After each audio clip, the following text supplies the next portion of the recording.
नमस्कार आदरणीय दर्शकबिन कार्यक्रम इमेज संवादमा यहाँहरूलाई हार्दिक स्वागत छ।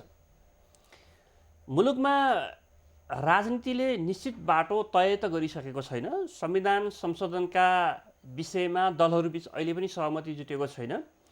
त्यसमाथि पछिल्लो पटक अख्तियार दुरुपयोग अनुसन्धान आयोगका प्रमुख आयुक्त लोकमान सिंह कार्कीको महाभियोग सम्बन्धी एउटा भौँतोले नेपालको राजनीति संसदलाई रिङाइरहेको छ।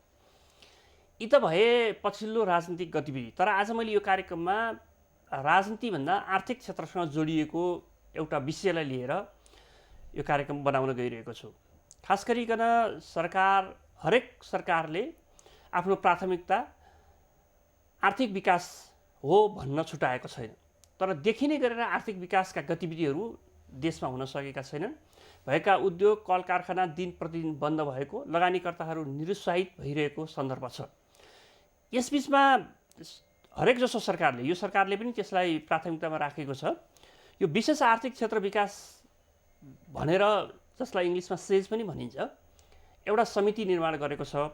यद्यपि यो अवधारणा झन्डै 16-17 वर्ष अगाडिको अवधारणा हो, तर बल्ल बल्ल आएर यसका केही कामहरू देखिने गरेर हुन थालेका छन्।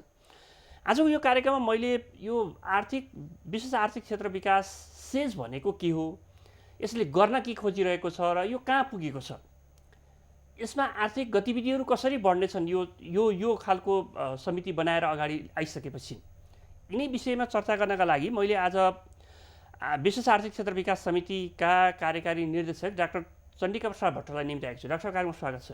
धन्यवाद। यो मलाई सबैभन्दा पहिला प्रवेश गर्न चाहेको यो आफैमा सेजको जुन कुरा छ, अवधारणा छ, यो के हो, किन यो हामीले यो बनाउनु पर्यो, यो केका लागि ल्याइएको हो र यो कति लामो अभ्यासपछि हामी कहाँ यो काम हुँदैछ, यो अलिकति बताइदिनुहोस् न।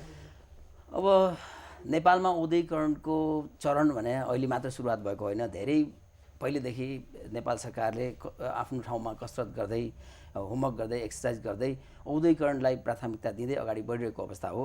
हामीले 2049 साल करिब आजभन्दा 24 वर्ष अगाडि नै औद्योगिकरणका लागि भनेर औद्योगिक व्यवसाय ऐन ल्यायौँ, विदेशी लगानी ऐन ल्यायौँ र तथापि अहिले त्यसको प्रतिफल हेर्दाखेरिमा त्यति राम्रो जसरी नेपाल सरकारले परिकल्पना गरेको थियो त्यो स्पिडमा, त्यो द्रुत गतिमा चाहिँ गति लिन सकेको देखिएन। गति लिन नसकेको मात्र होइन, भएका उद्योग कल कारखानाहरू पनि झन् हामीले होइन सबै ध्वस्त बनायौँ, यो त देखिएको कुरा भयो। अब चाहिँ जुन किसिमले चाहिँ हामीले सोच बनाएका थियौँ त्यस किसिमले औद्योगिक विकास हुन सकेन र अब यसलाई केही न केही अर्को मोडालिटी चेन्ज गर्नुपर्छ, औद्योगिक वातावरण बनाउनुपर्छ, विदेशी लगानीलाई आकर्षित गर्नुपर्छ, विदेशी पुँजीलाई नेपालमा भित्राउनुपर्छ भन्ने किसिमले अब के हुन सक्ला भन्ने किसिमले आएको यो विशेष आर्थिक क्षेत्र को परिकल्पना हो। यस क्षेत्र भने यस्तो क्षेत्र हो जहाँ नेपाल सरकारले भौतिक पूर्वाधारको निर्माण गर्छ, अन्तर्राष्ट्रिय स्तरको भौतिक पूर्वाधारको निर्माण गरी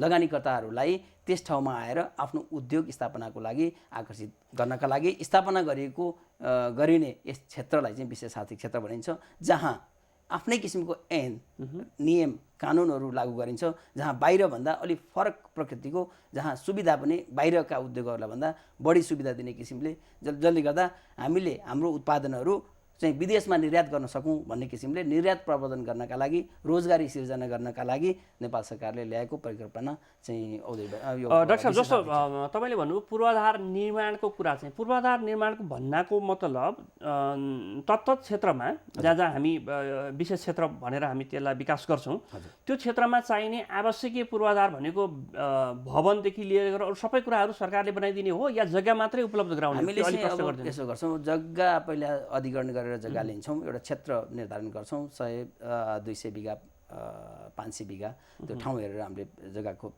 चाहिँ व्यवस्था गर्छौँ र त्यसभित्र त्यो आन्तरिक रोडको कुरा, त्यसपछि प्लटिङको कुरा, त्यसपछि आएर त्यहाँ बत्तीको व्यवस्थापनको कुरा, पानीको व्यवस्थापनको कुरा, सुरक्षाको व्यवस्थापनको कुरा, त्यसपछि त्यहाँ चाहिँ एक द्वार प्रणालीबाट दिने सेवा सुविधा जस्तो उद्योग दर्ताको कुरा, कम्पनी दर्ता गर्ने कुरा, यहाँ यावत कुराहरू जति उद्योग स्थापनाको लागि आवश्यक पर्ने जुन चाहिँ लजिस्टिक सपोर्ट हामीले भन्छौँ त्यो सम्पूर्ण फेसिलिटीहरू हामीले उपलब्ध गराउँछौँ र जग्गाको प्लट हामीले लगानीकर्तालाई दिन्छौँ र आफ्नो किसिमले भवन निर्माण, उद्योगको भवन निर्माण र मेसिनरी मात्रै चाहिँ त्यसो लगानीकर्ताले गर्ने भयो। त्यसो भने अलिकति मलाई प्रश्न गरिदिनुहोस्, जस्तो अहिले हामीले देखिरहेको औद्योगिक क्षेत्रहरू छन् नि अहिले चालु हालतमा रहेका क्षेत्रहरू, त्यो र यो सेजमा फरक के हुन्छ? विशेष अन्तर भनेको के हो भने विशेष आर्थिक क्षेत्रमा चाहिँ त्यहाँ आफ्नै किसिमको ऐन हुन्छ र जुन आर्थिक सहुलियतका कुराहरू हुन्छन्, जस्तो आयकर छुटका विषयहरू। विशेष आर्थिक क्षेत्रभित्र स्थापित उद्योगले 75% आफ्नो निर्यातलाई आफ्नो वस्तुलाई निर्यात गर्नुपर्ने बाध्यता छ। 25% मात्रै आन्तरिक खपतका लागि प्रयोग गर्ने भयो, बिक्री वितरण गर्न सक्छ। तर औद्योगिक क्षेत्रमा भने चाहिँ 100% आन्तरिक खपत गर्न सक्छ, अर्थात् निर्यात पनि गर्न सक्दैन। र निर्यात प्रबन्धनका लागि विशेष आर्थिक क्षेत्रभित्र स्थापित उद्योगहरूका लागि 5 वर्षको लागि आयकरमा 100% छुट गरिएको छ। र त्यस्तै यदि 60% सम्म चाहिँ लोकल कच्चा पदार्थ खपत गरेको अवस्थामा अर्को 10 वर्ष फेरि 50% आयकरमा छुट गरेको अवस्था हो। र त्यस्तै चाहिँ विशेष आर्थिक क्षेत्रभित्र स्थापित उद्योगबाट उत्पादित वस्तुहरूमा मूल्य अभिवृद्धि कर छुट गरिएको छ र अन्तःशुल्क छुट गरिएको छ। यस्ता किसिमका हरेक किसिमको जुन कर छ, करलाई चाहिँ सहुलियतको रूपमा छुट सुविधा दिएको छ र बाहिर चाहिँ जुन औद्योगिक क्षेत्रमा छ, औद्योगिक क्षेत्रमा चाहिँ यस किसिमको छुटको सुविधाको व्यवस्था गरेको छैन। तपाईँले जुन छुटको कुराहरू गरिरहनु भएको छ, यो हिसाबले हेर्नु त लगानीकर्तालाई प्रोत्साहित गर्नको लागि यी सबै कुराहरू गरिएको होला। त्यसबाट डाइरेक्ट प्रत्यक्ष लाभ चाहिँ राज्यलाई के हुन्छ त? राज्यले प्रत्यक्ष लाभ भने जो यहाँलाई थाहा नै छ, अहिले हामीले तथ्याङ्कलाई हेऱ्यौँ भने हाम्रो जुन व्यापार घाटाको कुरा छ, व्यापार घाटा हामी करिब 7-8 खरबमा छ र त्यसलाई चाहिँ ब्यालेन्स गर्नका लागि पनि हाम्रो वस्तुहरू नेपालमा उत्पादित वस्तुहरूलाई निर्यात गर्न अत्यावश्यक छ। यसको चाहिँ यति हाम्रो चाहिँ करिब आयात हाम्रो 35%ले बढेको छ भने निर्यात तपाईँको 300%ले वृद्धि भएको अवस्था हो। त्यो भएको कारणले हामीले निर्यात प्रबन्धन गर्नका लागि हाम्रो नेपालमा उत्पादित वस्तुहरूलाई विदेशी मार्केटमा कम्पिटिटिभ प्राइसमा बेच्नका लागि ती सुविधाको परिकल्पना गरेको हो। र राज्यलाई सुविधा भनेको विषयवस्तु भने जस्तो रोजगारीको सिर्जना पनि अरू थप एडिसनल बेनिफिटका कुराहरू भए र त्यसबाट अरू उद्योगहरू सानातिना अरू व्यवसायहरूलाई पनि यसले चाहिँ सपोर्ट गर्छ। र राज्यले चाहिँ जस्तो हेर्नुपर्ने भने त्यही रोजगारीको विषय भए हाम्रा जुन चाहिँ तमाम युथहरू बाहिर गइरहेका छन् त्यसलाई रोक्नका लागि पनि यहीँ रोजगारी सिर्जना गर्नका लागि र निर्यात प्रबन्धन गरी हाम्रो चाहिँ जुन व्यापार घाटा छ त्यसलाई कम गर्नका लागि पनि र त्यसपछि हामी आत्मनिर्भर बनाउनका लागि यसले चाहिँ सहयोग गर्छ। तपाईँको पछिल्लो शब्द नै सापट लिएर म तपाईँसँग जिज्ञासा राख्न चाहन्छु। आत्मनिर्भरको जुन कुरा गरिरहनु भएको छ, यो करिब 16-17 वर्ष अगाडि हामीले सुरु गरेको यो अवधारणा यति सुन्दर अवधारणा रहेछ, तर हामीले यसलाई कार्यरूपमा परिणत गर्नको लागि सकेनौँ। बल्ल बल्ल अहिले पछिल्लो कालखण्डमा आएर भइरहेको एउटा क्षेत्र चाहिँ अब करिब काम गर्न सक्ने अवस्थामा पुगेको छ। तैपनि नेपालका उद्योगी व्यवसायीहरू लगानीकर्ताहरू जुन ढङ्गले यो विषयमा आकर्षित हुनुपर्थ्यो त्यो देखिएको छैन। किन उनीहरू आकर्षित हुन सकिरहेका छन्? यदि यो यति राम्रो प्रोजेक्ट हो, यति राम्रो अवधारणा हो राज्यका लागि भने? एक्ज्याक्टली, एकदमै ज्यादै राम्रो प्रश्न उठाउनु भयो यहाँले। जस्तो हामीले करिब 15-16 वर्षको एक्सर्साइज पछि बल्ल यो अवस्थामा आएका छौँ। अहिलेसम्म हामीले कुनै पनि विशेष आर्थिक क्षेत्र करिब 15 ठाउँमा हामीले परिकल्पना गरेको भए तापनि कुनै पनि सञ्चालनमा ल्याउन नसकेको अवस्था हो। यसको मूलभूत कारण भनेको एउटै थियो, विशेष आर्थिक क्षेत्र ऐन थिएन। हामीले केवल सञ्चालन कार्यविधिमा मात्र सीमित थियौँ। कार्यविधिले गर्दा लगानीकर्तालाई हामीले आश्वस्त पार्न सकेका थिएनौँ, विश्वास दिलाउन सकेका थिएनौँ। त्यसमाथि पनि अझ विदेशी लगानीकर्ताहरू ऐन एक्टको बिना त आउने कुरै भएन।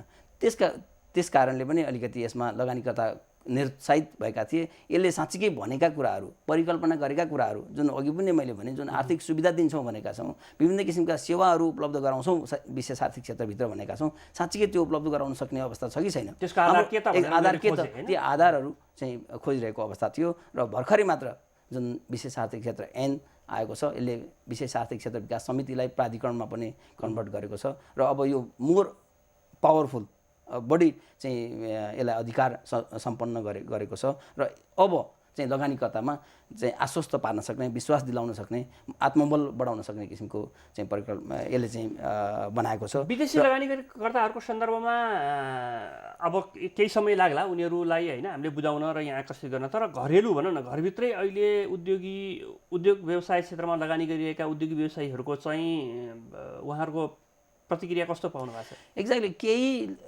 यहाँका हाम्रा जुन लोकल चाहिँ नेपाली लगानीकर्ताहरू छन् उहाँहरूलाई निश्चय पनि लागेको होला कि हामीले विशेष आर्थिक क्षेत्रको परिकल्पना गर्दा विदेशी लगानी ठुलो मात्रामा आएर उनीहरूको बिजनेसमा चाहिँ रिप्लेस गर्ने हुन् कि अर्थात् त्यसमा डिस्टर्ब पो गर्ने हुन् कि भन्ने किसिमको लाग्नु स्वाभाविकै हो। तथापि तर त्यो होइन। यसको परिकल्पना के हो भने हामीले विदेशी मार्केट खोज्ने हो, नयाँ मार्केट इस्टाब्लिस गर्ने हो, नयाँ प्रोडक्ट इस्टाब्लिस गर्ने हो। जुन चाहिँ हामीले जुन चेन ग्रुप भनेका छौँ, चेन प्रोडक्टहरू जुन विदेशमा चाहिँ विभिन्न किसिमका ब्रान्डहरू छन्, ती ब्रान्डेड आइटमहरू नेपालमा उत्पादन गरेर निर्यात गर्ने हो। यसले नयाँ मार्केटको चाहिँ यसले चाहिँ खोज तलास गर्छ, नयाँ मार्केटको चाहिँ इस्टाब्लिस गर्छ र उत्पादित वस्तुहरूलाई विदेश निर्यात गर्छ। यसले लोकल हाम्रो जुन अहिले भएका उद्योगहरूलाई कुनै पनि किसिमको असर यसले गर्दैन। यसलाई यसरी बुझौँ होइन, अझ प्रश्न भाषामा भन्ने हो भने विदेशमा स्थापित भएका स्थापित उद्योग धन्दाहरू, ब्रान्डहरू, त्यो चाहिँ नेपालमै तिनले आफ्नो कारखाना खोलेर नेपालमै उत्पादन गर्ने र त्यसलाई चाहिँ बाहिर निर्यात गर्ने छुट पनि पाउँछन् होइन। हामीले त्यो एउटा अवधारणा पनि यसमा लिएर आएका छौँ। सँगसँगै नेपालकै कच्चा पदार्थ प्रयोग गरेर उत्पादित सामग्रीहरूलाई बाहिर चाहिँ निर्यात गर्ने गरिकन पनि हामीले यसलाई चाहिँ विकास गर्छौँ। यसको दुईवटा पिलर मानौँ न होइन, अवधारणागत हिसाबले हेर्नु। डाक्टर साहब, त्यसो हो भनेदेखि चाहिँ हामीले यस्तो क्षेत्र विशेष आर्थिक क्षेत्र देशभरि कतिवटा ठाउँमा बनाउन गइरहेका छौँ। त्यसको चाहिँ स्थानहरू कहाँ छन्? बेसिकली त्यो रहने ठाउँहरू कहाँ हुनेछ? अहिले चाहिँ नेपाल राज्यभरि 15 स्थानमा चाहिँ विशेष आर्थिक क्षेत्रको स्थापना गर्ने भनेर हामी अगाडि बढिरहेको अवस्था हो। र करिब यो उत्तरी बेल्टमा 4 ठाउँमा पाँचखाल, गोर्खा, जुम्ला, नुवाकोटमा चाहिँ विशेष आर्थिक क्षेत्रको हामीले घोषणा गरेका छौँ। र त्यस्तै दक्षिण साइडमा 11वटा स्थानहरूमा चाहिँ जस्तो झापा, विराटनगर लगायत जुन भैरवा, सिमरा लगायत अन्य ठाउँहरू 11 ठाउँमा चाहिँ हामीले जुन बोर्डर एरियामा इन्डियासँग व्यापार गर्नलाई सजिलो होस् भन्ने किसिमले दक्षिण क्षेत्रमा र चाइनासँग व्यापार गर्न सजिलो होस् भन्ने किसिमले उत्तरी भेगमा चाहिँ 4वटा गरेर कुल 15 ठाउँमा चाहिँ हामीले चाहिँ विशेष आर्थिक क्षेत्रको परिकल्पना गरेका छौँ। र अहिले यसको प्रगतिको कुरा गर्नुपर्दा हामीले भर्खरै मात्र भैरवा विशेष आर्थिक क्षेत्रको पूर्वाधार निर्माणको काम सम्पन्न गरिसकेका छौँ र केही महिना अगाडि मात्रै हामीले प्रपोजल आह्वान प्रस्ताव उद्योग स्थापनाको लागि लगानीकर्ताहरूबाट प्रस्ताव आह्वान गरिसकेका छौँ। उत्साह कस्तो छ? अब त्यसको के समयावधि कतिसम्म छ र त्यसको उत्साहजनक सहभागिता छ या अहिले सूचना बढी छ? हामीले जुन चाहिँ प्रस्ताव आह्वान गरेका छौँ त्यसको समय सीमा पनि समाप्त भइसकेको छ र अहिले करिब 30वटा उद्योगहरूले चाहिँ त्यसमा चाहिँ प्रस्ताव पेश घरभित्रकै मात्रै छन् या घर बाहिरका? यसमा चाहिँ अब बाहिरको छैन, अहिले घरभित्रका लगानीकर्ताहरूले मात्रै प्रस्ताव पेश गरेको अवस्था छ। र करिब हामीसँग जति चाहिँ प्लट थिए भैरवा विशेष आर्थिक क्षेत्रभित्रका प्लटहरू चाहिँ करिब 24वटा उद्योगहरूले त्यसमध्येका जुन आवेदनकर्तामध्ये 24वटा उद्योगहरूले चाहिँ अकुपाई गरिसक्ने अवस्था देखिन्छ।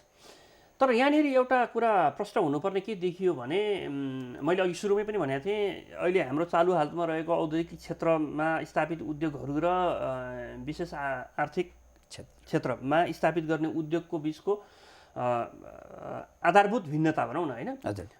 अब त्यहाँ कसैले प्रस्तावै गरिरहँदाखेरि पनि उसले उसको मानसपटलमा के कुरा राख्नु पर्यो भने यो चाहिँ 75% निर्यातजन्य उद्योग मैले यहाँ स्थापना गर्नुपर्ने हुन्छ र त्यहाँ उत्पादित सामग्रीहरू मैले बाहिर पठाउनु पर्ने हुन्छ भन्ने कुरालाई उसले चाहिँ आफ्नो चाहिँ ब्याक अफ द माइन्ड राखेर बल्ल त्यो अनुसारको प्रपोजल राख्नुपर्ने भयो। र जति उद्योग सञ्चालन गर्न भनेर प्रपोजलहरू आछन् तिनको आधार पनि त्यही हुनेछ। हजुर होइन, उनीहरूले चाहिँ आफ्नो उत्पादन कुल उत्पादनको इन्स्टल क्यापासिटी नभएर कुल उत्पादनको 75% निर्यात गर्ने र त्यसको अलावा त्यसभित्र पाउने सेवा सुविधा चाहिँ छ है, यस किसिमको सेवा सुविधा चाहिँ मैले पाउँछु त्यो निर्यात गरे बापत त्यही अनुसारको उसले आफ्नो प्रडक्टको प्राइसिङ गर्नु पर्यो।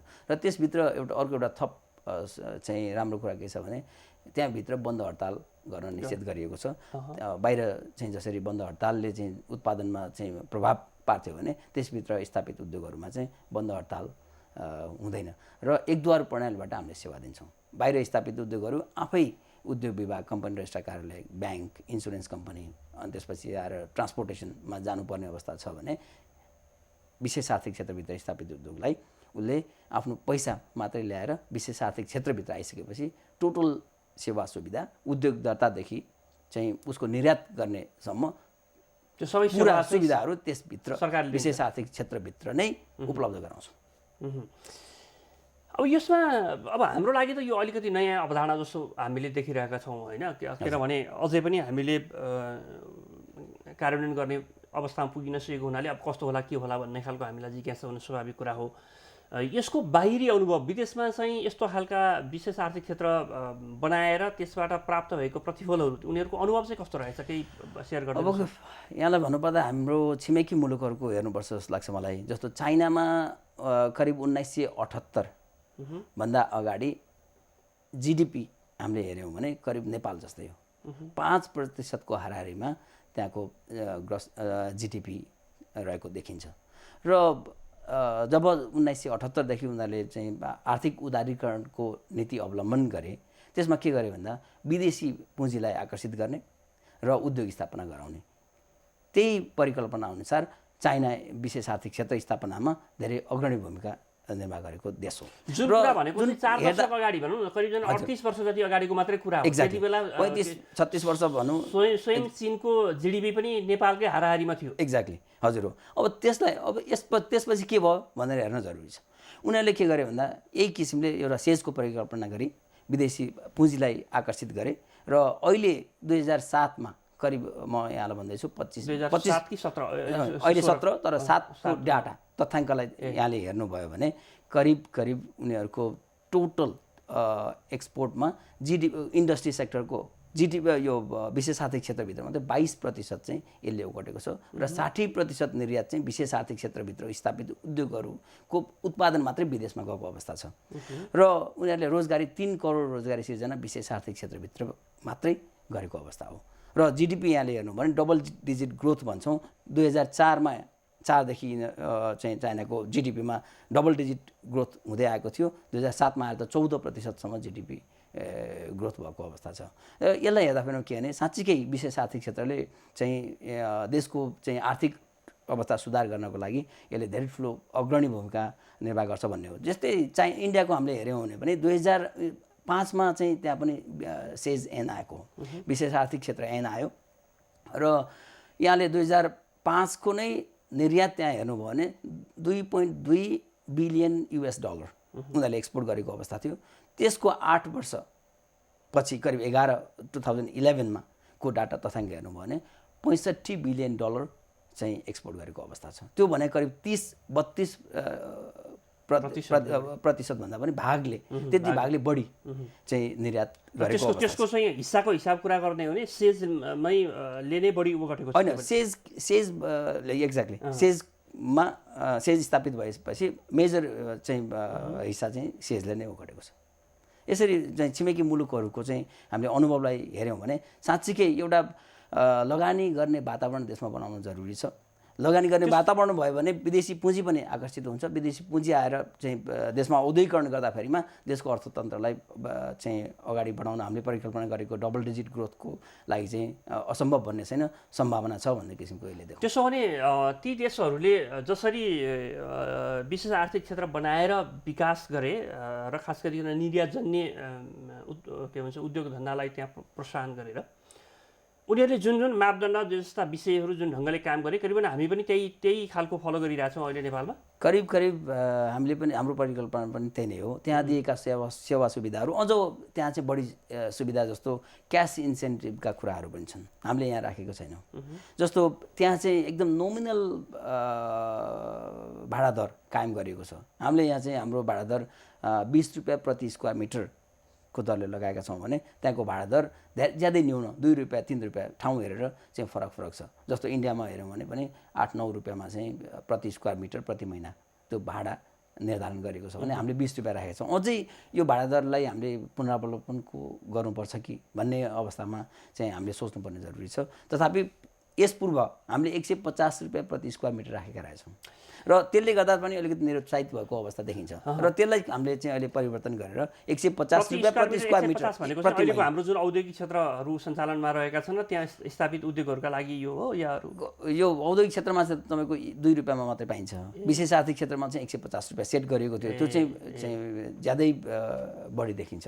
त्यो भएको कारणले हामीले त्यसलाई नै समात्यौँ। जब म त्यहाँ आएँ त्यसपछि चाहिँ किन चाहिँ आकर्षित भएनन् लगानीकर्ताहरू, हामीले पहिले पनि प्रस्ताव आह्वान गरेका थियौँ। धेरै कम लगानीकर्ताहरू, दुई चारवटा चाहिँ उद्योगहरूको लागि मात्रै प्रस्ताव परेको थियो र त्यसको कारण चाहिँ हामीले विशेष रूपमा चाहिँ जस्तो भाडाको कुराहरू, ऐन नभएको विषयलाई नै उजागर गऱ्यौँ र भाडालाई 150 रुपियाँबाट अहिले घटाएर 20 रुपियाँमा ल्याएको। भनेपछि अब यो ऐन आएर कार्यान्वयन भइसकेपछि चाहिँ यसको प्रतिफलहरू चाहिँ अब तत्कालै चाँडै नै देखिन थाल्छ। हजुर, एकदमै। अब ऐनले जुन चाहिँ दिइने सेवा सुविधाको ग्यारेन्टी गरेको छ, सुनिश्चितता गरेको छ, अब चाहिँ लगानीकर्ताहरूले कमसेकम अब चाहिँ कुनै किसिमको यो ऐनभन्दा बाहिर जाँदैन। जुन चाहिँ परिकल्पना गरेको छ, जुन सेवा सुविधाको ग्यारेन्टी गरेको छ, त्यो चाहिँ निश्चय रूपमा पाइन्छ भन्ने चाहिँ ग्यारेन्टी लगानीकर्ताहरूमा हुन्छ। अर्को एउटा प्रसङ्ग हुन त यो उद्योग व्यवसाय सञ्चालन गर्ने उद्योगी लगानीकर्ताहरूका लागि जरुरी, मतलब उनीहरूका लागि सोधिने प्रश्न हुनसक्छ यो। तर तपाईँसँग पनि मैले यसमा बुझ्न खोजेको चाहिँ के हो भने अब अहिले चाहिँ हामी विश्व बजारको प्रतिस्पर्धामा छौँ, खास गरिकन अझ WTO मा हामी त्यसको चाहिँ हाम्रो राज्य पक्ष भइसकेपछि हामीले बाहिर प्रतिस्पर्धा गर्दाखेरि पनि त्यस्तै सामग्री र त्यही क्वालिटी, त्यही तपाईँको प्राइस, यी सबै तमाम विषयहरू छन् जहाँ हामीले प्रतिस्पर्धा गर्नुपर्ने विषय। त्यो हिसाबले हेर्ने हो भने चाहिँ लगानीकर्ताहरूले यो कुरालाई पनि ख्याल गर्नु पर्यो होइन। निर्यात जन्य उद्योगहरू स्थापित गरिरहँदाखेरि त्यस्ता सामग्रीहरू उत्पादन गर्नु पर्यो जसले बजारमा विदेशमा बजार लिन सकौँ। त्यो हिसाबले हेर्ने हो भने चाहिँ तपाईँका विचारमा अहिले कस्ता खालका उद्योगहरू बढी फ्रुटफुल हुन सक्छ नेपालका सन्दर्भमा चाहिँ? यो चाहिँ यसको परिकल्पना एउटा जस्तो लगानी भित्राउने मात्र नभइकन विदेशी प्रविधिलाई पनि ल्याउने विषयवस्तु महत्त्वपूर्ण हो।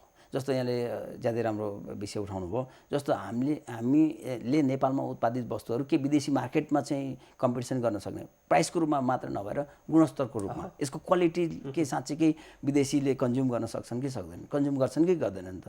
क्वालिटी पनि त्यही किसिमको हुनु पऱ्यो कि विदेशी कम्पनीहरूले, विदेशी उद्योगहरूले चाहिँ उत्पादन गरेका वस्तुसँग हाम्रो उद्योगहरूले उत्पादन गरेका वस्तुहरू क्वालिटीको रूपमा पनि कम्पिटिसन गर्न सक्ने किसिमको हुनु पर्यो। त्यो भएको कारणले यसको परिकल्पना के हो भन्दाखेरिमा विदेशी प्रविधिलाई पनि भित्राउनका लागि एउटा लगानीको वातावरण सिर्जना गर्दै विदेशी लगानी र विदेशी प्रविधिलाई भित्रायौँ भने हामीले चाहिँ विदेशी उत्पादनसँग कम्पिटिसन गर्न सक्छौँ र प्राइसको रूपमा कम्पिटिसन गर्नका लागि जुन चाहिँ आर्थिक सुविधाको कुरा मैले अघि नै बताइसकेँ, त्यसलाई चाहिँ सुविधा दिने र जुन इन्फ्रास्ट्रक्चर हो, पूर्वाधार सेयरिङका कुराहरू, जस्तो एउटा उद्योग हामीले एक ठाउँमा स्थापना गऱ्यौँ भने त्यसका लागि चाहिने बत्ती बाटो एउटा उद्योगले मात्रै गर्नुपर्ने हुन्छ, जसले गर्दा इनिसियल कस्ट जुन चाहिँ पूर्व सञ्चालन खर्च म्याक्सिमम हुन आउँछ। करिब उद्योग स्थापना गर्ने र पूर्व सञ्चालन खर्च हाराहारी करिब बराबरी पर्न जान्छ। त्यो भएकोले विशेष आर्थिक क्षेत्रमा स्थापना गरियो भने जुन चाहिँ पूर्व सञ्चालन खर्च हो त्यो ज्यादै न्यून हुन जान्छ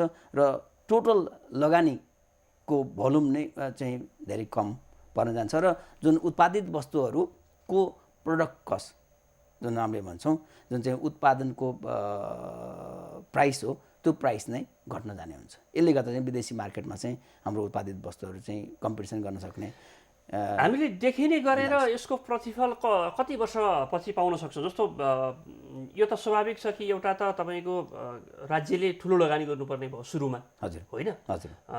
राज्यको लगानी सँगसँगै राज्यले किन लगानी गर्छ भन्दा त्यसले चाहिँ बेनिफिट चाँडोभन्दा चाँडो हामीले जनतालाई दिन सकौँ भन्ने हो। त्यो हिसाबले हेर्ने हो भने चाहिँ यस्ता खालका आर्थिक विशेष क्षेत्र चाहिँ हामीले बनाइसकेपछि त्यसमा गरिएको लगानी त्यसको चाहिँ रिटर्नका हिसाबले हेर्ने हो भने हामी कति समयपछि त्यो अनि अनुभूति त अब जब त्यहाँ उद्योगहरू स्थापना हुन्छन्, अब हामीले सहमति पत्रमा हस्ताक्षर गरिसकेका छौँ। अबको करिब 1 वर्षदेखि 2 वर्षभित्रमा चाहिँ करिब 5 अर्बको लगानी चाहिँ हामीले भैरवा विशेष आर्थिक क्षेत्रमा चाहिँ अनुमान गरेका छौँ र त्यसको प्रतिफल चाहिँ उद्योग स्थापना करिब 1 वर्षदेखि 2 वर्षको अवधि हामीले भनेका छौँ। 2 वर्षको अवधिपछि हामीले यसको प्रतिफल चाहिँ देख्न थाल्छौँ। देशको आर्थिक अवस्थामा यसले जस्तो अहिले यहाँले हेर्नुभयो भने उद्योगको चाहिँ हाम्रो टोटल जिडिपीमा कन्ट्रिब्युसन करिब 71-72मा हाम्रो 13% थियो भने अहिले 72-73को हामीले हेऱ्यौँ भने करिब 6% झरेको अवस्था छ। र हामीले 1 वर्ष मात्रै विशेष आर्थिक क्षेत्रलाई चाहिँ सञ्चालन गरेर त्यसको 1 वर्षको अन्तमा हामीले कम्पेयर गऱ्यौँ भने डेफिनेटली हाम्रो उद्योग क्षेत्रको जिडिपीमा कन्ट्रिब्युसन बढी देखिन्छ। हुन्छ डाक्टर साहब, साह्रै उत्साहजनक विषयमा कुराकानी गर्न पाइयो कि देशभित्र केही न केही राम्रा कामहरू पनि भइरहेका छन् होइन। यो हाम्रो दिन रातको जुन रटान छ नेपालको राजनीति, जहाँबाट हामी मुक्त हुन सकिरहेका छैनौँ, त्यसबिच पनि केही राम्रा कामहरूको सुरुवात भइरहेको छ। र अझ तपाईँले जुन आशा व्यक्त गर्नुभएको छ कि विशेष आर्थिक क्षेत्र बनाएर हाम्रा दुईवटा छिमेकी मुलुकहरू चीन र भारत, जो आजको विश्व अर्थतन्त्रको उदीयमान अर्थतन्त्र बोकेका, अझ चीन त त्यसको लिडिङै गर्ने भइसक्यो, त्यो हिसाबमा हामी पनि पछि लागेर घिस्रेर कहीँ अगाडि बढ्न सक्ने सम्भावना जुन तपाईँले देखाउनु भएको छ, हामी अपेक्षा गरौँ, आशा गरौँ त्यो खालको चाहिँ अवस्था आओस् र नेपालले पनि हाम्रो अबको 5 वर्षपछि तपाईँ र म फेरि कुराकानी गर्दाखेरि यो अगाडि हामीले गरेको कुराकानी यस्तो गरेका थियौँ, 5 वर्षपछि कुरा गर्दाखेरि हामी यहाँ पुग्यौँ, हाम्रो यति कन्ट्रिब्युसन चाहिँ नि विशेष आर्थिक क्षेत्रले चाहिँ नि दिइरहेको छ भन्ने अवसर प्राप्त होस्। यसको लागि तपाईँलाई हार्दिक धन्यवाद दिन चाहन्छु। तपाईँलाई धेरै धेरै धन्यवाद। विशेष आर्थिक क्षेत्र सम्बन्धी धेरै जानकारी उपलब्ध नभएको थियो होला र यो आफ्नो विशेष आर्थिक क्षेत्र सम्बन्धी कुरा राख्न दिनुभयो, यसको लागि धेरै धेरै धन्यवाद। हस्, धन्यवाद। आदरणीय दर्शक यहाँहरूलाई पनि हार्दिक धन्यवाद दिन चाहन्छु। हाम्रो निर्धारित समय सकिएको छ, हामी सबैजना बिदा चाहन्छौँ। नमस्कार।